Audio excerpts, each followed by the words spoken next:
বাংলাদেশের অন্তর্বর্তীকালীন সরকারের প্রধান উপদেষ্টা প্রফেসর ডক্টর মোহাম্মদ ইউনূসের সঙ্গে যুক্তরাষ্ট্রের প্রেসিডেন্ট জো বাইডেনের সাক্ষাৎ প্রসঙ্গে বিবৃতি দিয়েছে হোয়াইট হাউস।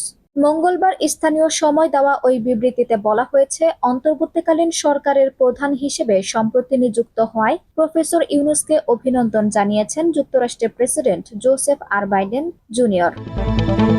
উভয় নেতাই যুক্তরাষ্ট্র ও বাংলাদেশের মধ্যে ঘনিষ্ঠ অংশীদারিত্বের কথা ব্যক্ত করেছেন। এই অংশীদারিত্বের শিকড় প্রথিত আছে অভিন্ন গণতান্ত্রিক মূল্যবোধ এবং জনগণের সঙ্গে জনগণের শক্তিশালী বন্ধনের মধ্যে।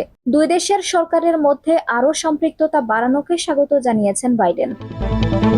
বিবৃতিতে আরও বলা হয়, বাংলাদেশে যে সংস্কারের নতুন এজেন্ডা নেওয়া হয়েছে তাতে যুক্তরাষ্ট্রের অব্যাহত সমর্থনের প্রস্তাব দেন বাইডেন।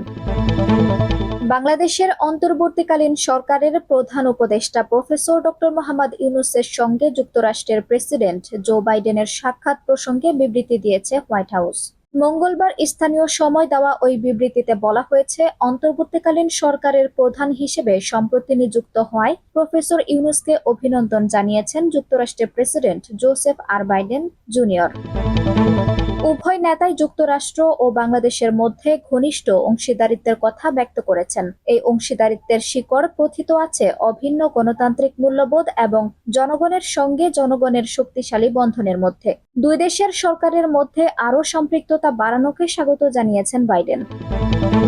বিবৃতিতে আরও বলা হয়, বাংলাদেশে যে সংস্কারের নতুন এজেন্ডা নেওয়া হয়েছে তাতে যুক্তরাষ্ট্রের অব্যাহত সমর্থনের প্রস্তাব দেন বাইডেন। আঞ্জুম হক, আরবি, টাইম নিউজ ডেস্ক।